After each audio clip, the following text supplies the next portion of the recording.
राजन कटारिया जी, आपके प्रभारी मंत्री गोविंद राम मेघवाल जी, हमारे लोकप्रिय विधायक नौहर अमित चाचान जी, हमारे कांग्रेस साथी विधायक बहादुरा बलवान पूनिया जी, अध्यक्ष ओबीसी वित्त एवं विकास निगम पवन गोदारा जी, कविता मेघवाल जी, जिला प्रमुख साहिबा, गणेश बंसल जी, सभापति हनुमानगढ़, भरत मेघवाल जी, पूर्व सांसद, उमा शंकरी शर्मा, आयुक्त विशेष योगीजन शबनम गोदारा जी, विनोद गोटवाल जी, जितेंद्र गोयल जी, सुरेश चौधरी जी, मनीष धानिया जी, श्रवण तंवर जी और सुरेंद्र दादरी जी, और जिला कलेक्टर नथमणी जिजेल, अन्य उपस्थित अधिकारीगण,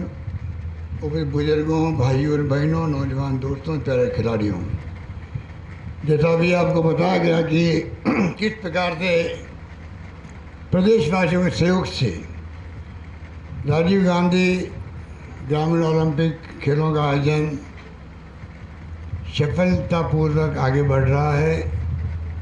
आज समापन होगा जिला स्तर पर, उसके बाद में अक्टूबर में अंदर राज्य स्तर पर मैच होंगे। तो मुझे खुशी है कि करीब 30 लाख भाग लिए खिलाड़ियों ने। बुजुर्ग भी थे, 70 साल के, 80 साल के भी, 10 साल 15 साल के बच्चे भी थे, दादा पोता साथ खेले। और क्या आनंद आया मुझे भी, क्योंकि जो करीब 1 लाख वीडियो आया होगा हमारे पास में। आप सोच सकते हो किस प्रकार का माहौल बना गाँव के अंदर। राजनीति से हट करके मैंने आह्वान किया था, इसमें कोई राजनीति नहीं होनी चाहिए, चाहे किसी पार्टी के लोग हों, कांग्रेस, बीजेपी, सीपीएम, सीपीआई और कोई पार्टी कोई है, तो सब मिलके खेलो, कोई दिक्कत तो नहीं है। आपस में प्रेम, भाईचारा, सद्भावना का माहौल बने। लड़ाई जो है आपस में कोई दुश्मनी की नहीं होनी चाहिए। राजनीति के अंदर भी हमारी लड़ाई खाली विचारधाराओं की होनी चाहिए कि हमारी विचारधारा संविधान को आधार बना करके हैं, कांग्रेस की लोकतंत्र को मजबूत बनाने की है, जो 70 साल में बना है, आज भी कायम हुआ। 70 साल के बाद में भी देखिए आप, पाकिस्तान के तो 2 टुकड़े भी हो गए, बार बार सैनिकों का शासन हो गया। यहाँ पर एक अखंड रहा भारत, चाहे इंदिरा गांधी जी ने जान दे दी, उनका सीना छलनी हो गया, तो खालिस्तान नहीं बननी थी। राजीव गांधी शहीद हो गए उपमहाद्वीप में शांति स्थापित करते करते। तो शहादत तो आज़ादी के पहले भी हुई है।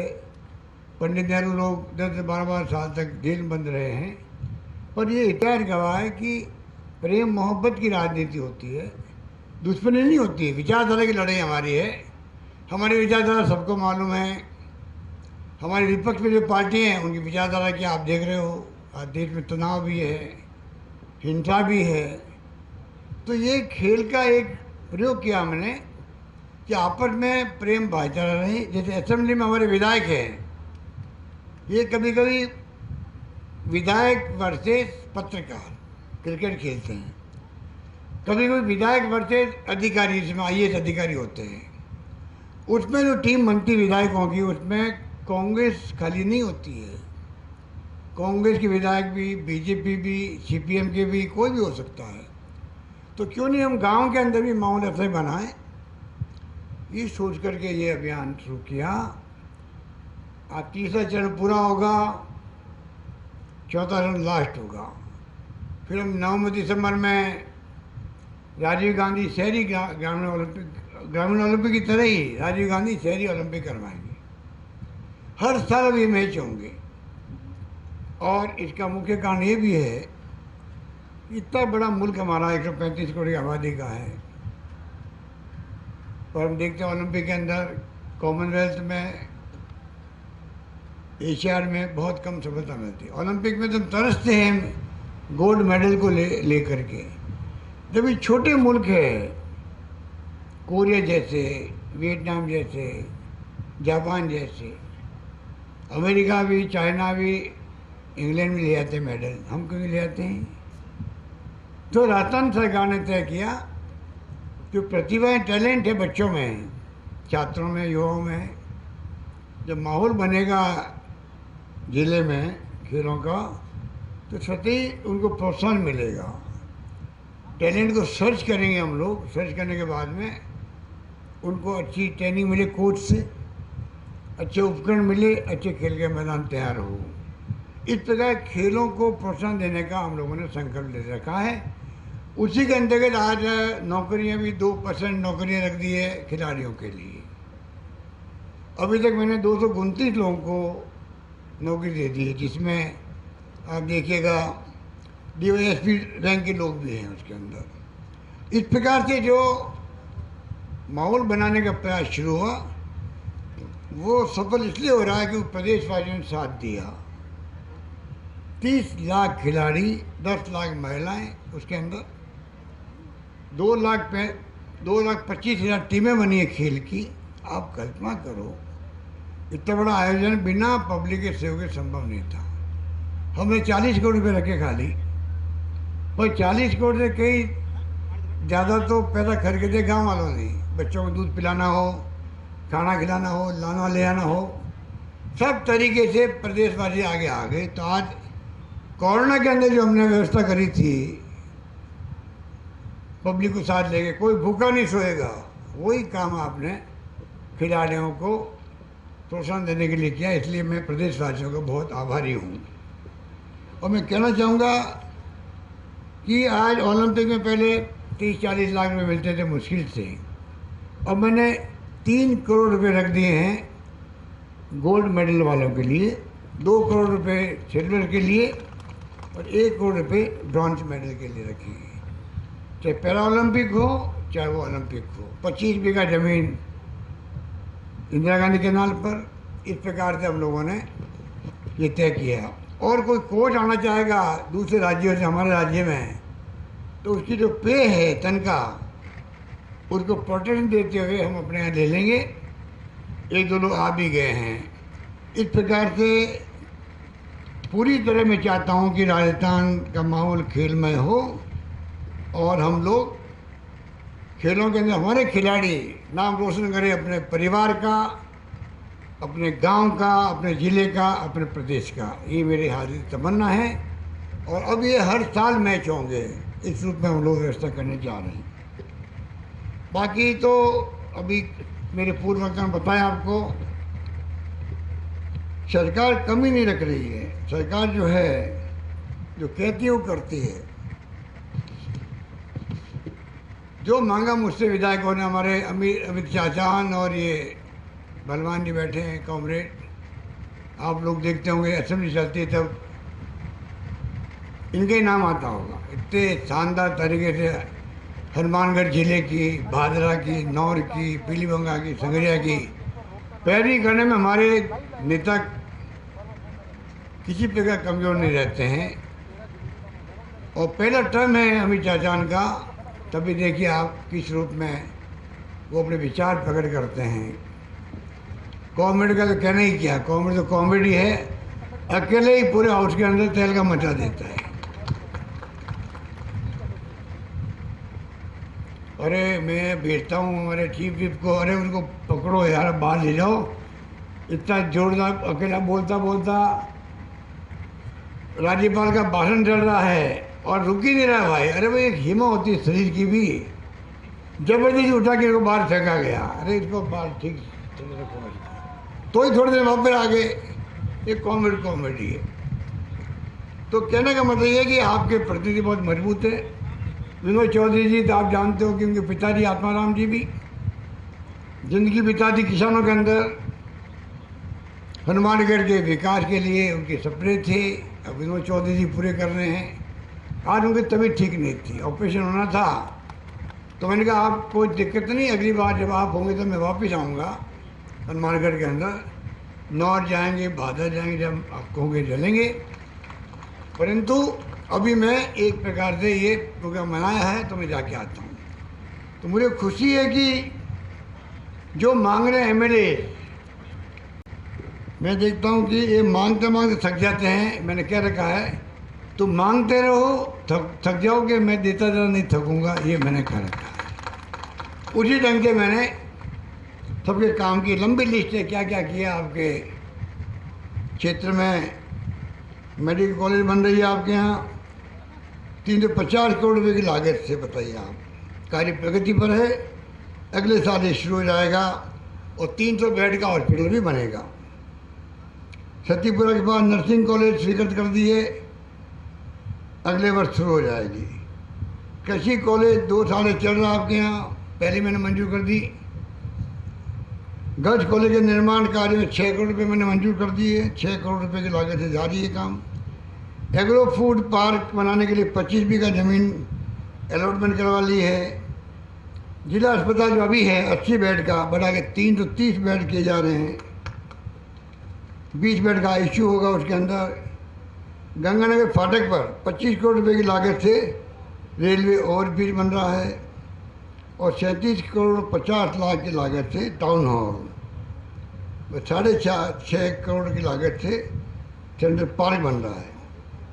जिले में तो CSC, PSC, सब सेंटर 37 पता नहीं क्या क्या बना रहे हैं। नौर में ट्रॉमा सेंटर निर्माणाधीन है। नौर भादरा हनुमानगढ़ में कृषि कॉलेज अलग खोल रही है। 51 मैंने इंग्लिश मीडियम स्कूल खोल दिए। ये इंग्लिश मीडियम वाला मैं कह दूं आपको, मैं खुद बचपन से ही अंग्रेजी के खिलाफ रहा हूँ, क्योंकि उस वक्त में अंग्रेजी और हिंदी की लड़ाई चलती थी आपस में देश के अंदर। साउथ वाले कहते थे हम हिंदी को स्वीकार नहीं करते, हम लोग कहते थे इंग्लिश हमारे क्या काम की है। अब समझ में आई हम लोगों के 30-40 साल में, जब से राजीव गांधी ने मोबाइल फ़ोन, इंटरनेट, कंप्यूटर का सपना देखा था, अब साकार हो गया। अब देखते हैं कि जो IT के कोर्स कर लेते हैं, इंग्लिश जानते हैं, उनको पैकेज मिलते हैं 25 लाख के साल के, 50 लाख के, 1 करोड़ के, उससे अधिक भी। तो दुनिया भर में, अमेरिका में तेल का मचाए हुए हमारे नौजवान, हिंदुस्तान के, राजस्थान के नौजवान पीछे क्यों रहे? ये सोच के हमने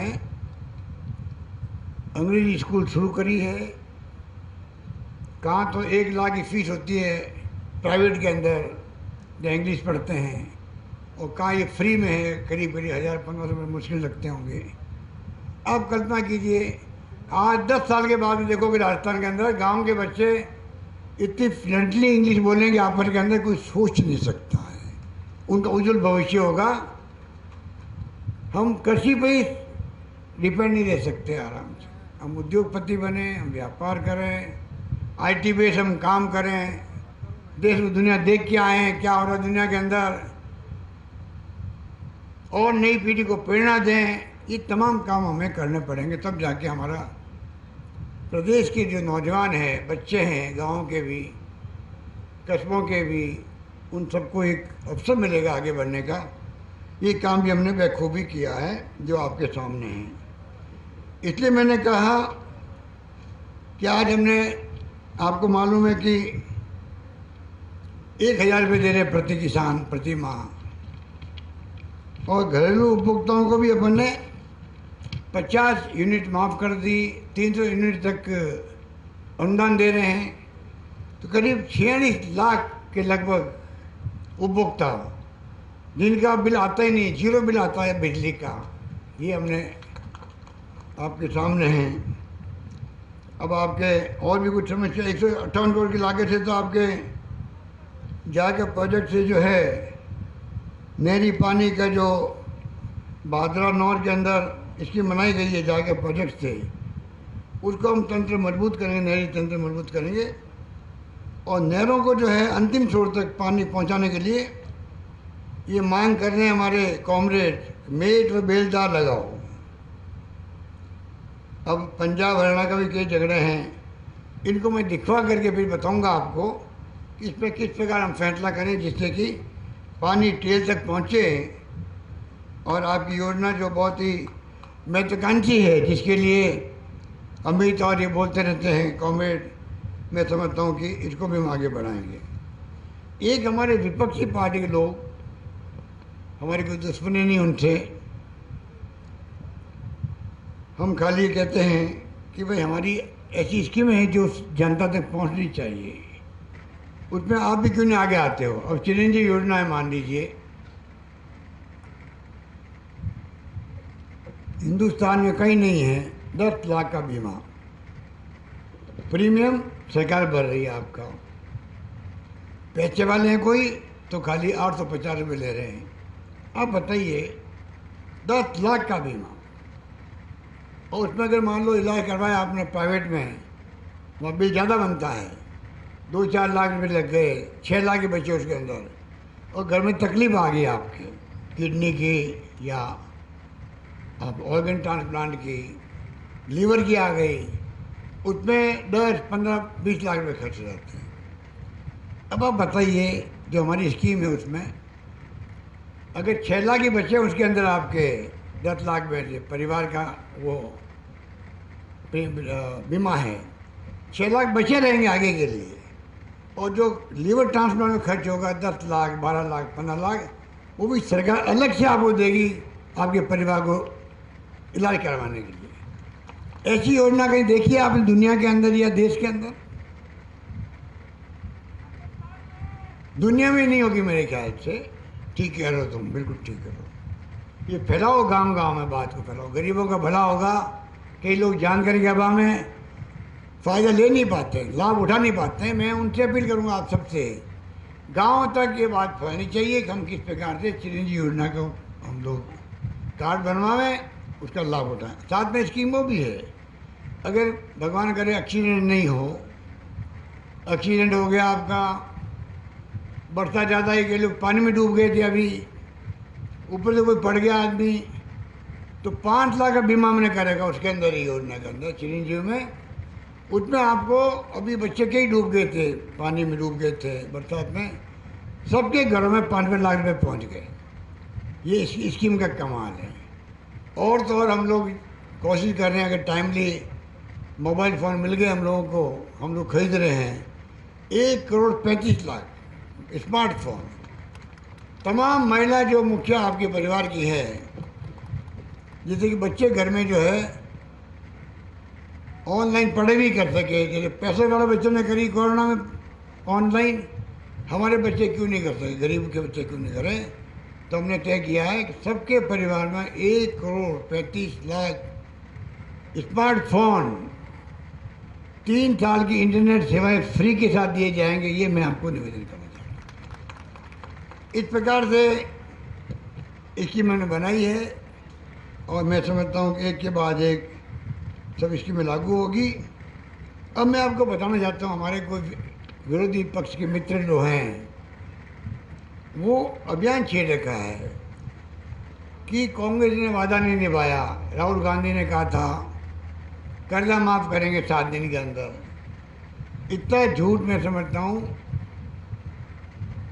मैंने कभी सुना नहीं, सफ़ेद झूठ बोलते हैं लोग। वसुंधरा राजे जी थी मुख्यमंत्री, तब उन्होंने 50,000 तक के कर्जे माफ़ किए थे। जाते जाते का मैं भी 2 लाख की करूँगी, पर वो कर नहीं पाई, चली गई। उनके पास के 8,000 करोड़ रुपये जो था देना किसानों के कर्जे माफ़ करने के एवज में बैंकों को, तो 2,000 ही दिए उन्होंने। हमारी सरकार बनी तो हमने 6,000 उनके भी चुकाए, और 20 लाख किसानों को फ़ायदा हुआ। और हमने लिमिट कोई नहीं रखी, चाहे 1 लाख हो, 2 लाख हो, 50,000 हो, 3 लाख हो, 4 लाख हो, 5 लाख हो, तो कितना ही हो, पूरा कर्जा माफ़ होगा परिवार का। खाली राष्ट्रीय बैंकें जो है वो केंद्र सरकार हमारे हाथ में नहीं है। विपक्ष के जो हमारे साथी हैं वो जाके हमारे साथ चलते नहीं है दिल्ली में कहने के लिए मोदी जी को। तो भाई आप बताइए, अमीरों के कर्जे माफ़ हो रहे हैं करोड़ों अरबों रुपए के, किसी के 5,000 करोड़ में माफ़ हो जाते हैं, किसी के 10,000 करोड़ में माफ़ हो जाते हैं, बड़े बड़े उद्योगपतियों के। तो गरीब किसान है, मजदूर है, आम आदमी है, मिडिल क्लास का आदमी है, उसके छोटे मोटे कर्जे 1 लाख, 2 लाख, 5 लाख क्या फ़र्क पड़ता है। डॉक्टर मनमोहन सिंह जी वक्त में बहुत 1,000 करोड़ कर्जे माफ़ किए गए थे, मानते नहीं हैं और बदनाम हमें करते हैं। कि एक झूठ को 100 बार बोलो तो सच का एहसास होगा इस थ्योरी के अंतर्गत। अब मैं आपको बताना चाहूँगा आपके खुद के ज़िले के अंदर 5 नाम बताऊँगा आपको मैं। पहले मैं बताऊँगा चिरंजीवी योजना का लाभ किस बीमा कर्जा माफ किस किसी का हुआ। पीलीबंगा का निवासी है बलजिंदर सिंह, उनका 7,14,000 रुपये का कर्जा माफ हुआ। रावतसर का निवासी है लक्ष्मी देवी, 6,55,000 के कर्जा माफ किया मैंने। रावतसर के निवासी है शालिनी दादीज, 5,86,000 करोड़ का कर्जा माफ किया। रावतसर के निवासी है दीप शिखा दादीज, 5,69,000 का कर्जा माफ किया। और रावतसर के निवासी बनवारी लाल दयम के 5,64,000 रुपये कर्जे माफ किए। तो वो कहते हैं कर्जा माफ किए ही नहीं हमने। तो ये जो राजनीति चलती झूठ बोलने की, ये आखिर में जो झूठ बोलेगा उसी को मैं समझता हूँ भुगतना पड़ेगा, क्योंकि सत्य ईश्वर है। गांधी जी ने कहा था truth is God, God is truth. सत्य जो है वो ईश्वर के रूप में है। तो ये झूठ बोल बोल के अपने आप को मैं समझता हूँ आने वाले वक्त में मालूम पड़ेगा कि जनता खुद ही जवाब दे देगी इनको। चिरंजीवी योजना जो हमारी है उसमें देखिए आप सेक्टर 12 आपके ज़िले में निवासी पूजा के बच्चे को नवजात शिशु रोग के लिए 1,48,000 रुपये का इलाज फ्री हुआ है। फतेहगढ़ निवासी आरती के बच्चे को 1,54,000 रुपये का उसको इलाज फ्री किया गया। गंगागढ़ निवासी मायाबाई को कार्डियोलॉजी स्टेंट के लिए, जैसे मेरे भी लगा है, स्टेंट लग गया मेरे भी कोरोना के बाद में। आपको मालूम होगा, पढ़ा होगा आपने, तो इनका भी मेरे भी 1 रुपये नहीं लगा। जब मेरे कोरोना का 2 बार कोरोना में ग्रसित हुआ, हमने जान लगा दी सेवा करने में, कोई कमी नहीं रखी राजस्थान वासियों की। ऑक्सीजन की कमी कोई यहाँ से नहीं मरा राजस्थान के अंदर, जबकि बॉम्बे, दिल्ली, अहमदाबाद में कितने लोग मरे आपको मालूम है। पर कोरोना के बाद में कोई न कोई रोग हो जाता है आदमी को। आप लोग भी ध्यान रखें, कई लोग कोरोना में मर जाते हैं, उनको नहीं मालूम है कोरोना के बाद में हार्ट का, किडनी का, कोई भी अंग आपका जो है वो तकलीफ दे सकता है। कोई हार्ट का अटैक मर गया कि आप पहले कोरोना हुआ अब हार्ट अटैक हो गया मर गया, ऐसा नहीं है।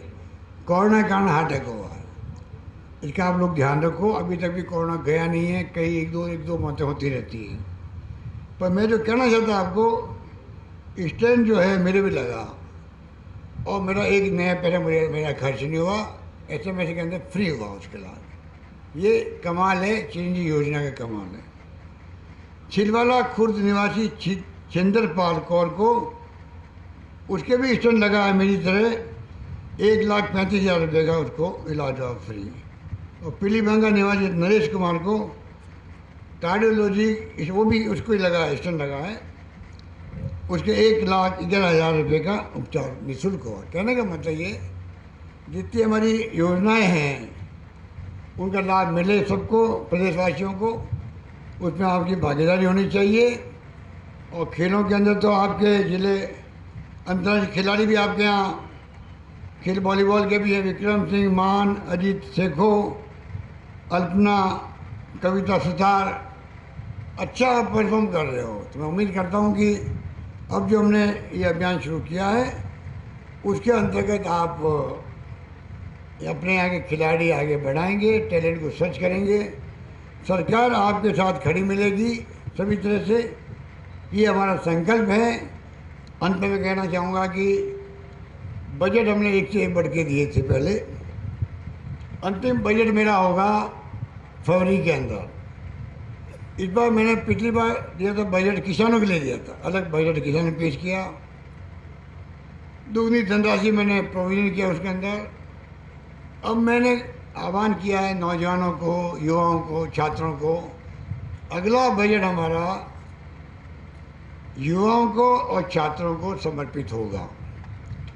अब इसमें मैं प्रदेशवासियों को कहना चाहूँगा, आप जो है आप हमें सुझाव दो, जो आपके दिमाग में हो युवाओं के लिए रास्ता में ये होना चाहिए, ये होना चाहिए, ये होना चाहिए। छात्रों के लिए क्या होना चाहिए?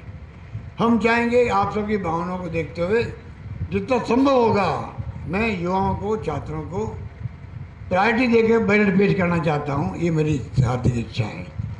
यही बात कहता हुआ मैं आप सबका शुक्रिया अदा करता हूँ। मुझे अच्छा लगा कि मैं आज आपके इस मौके पर हाजिर हुआ हूँ और मैं उम्मीद करता हूँ कि ये माहौल जो खेलों का बना है इसको बनाए रखने में आप लोग बहुत बड़ी भागीदारी निभाएंगे। यही बात करता मैं अपनी बात समाप्त करता हूँ। धन्यवाद। जय हिंद। धन्यवाद। तो सीएम अशोक गहलोत को आप हनुमानगढ़ से सुन रहे थे। जोरदार स्वागत उनका किया गया था वहां पर। बीकानेर संभाग को विकास कार्यों की सौगात देने के लिए आज का दिन उन्होंने चुना।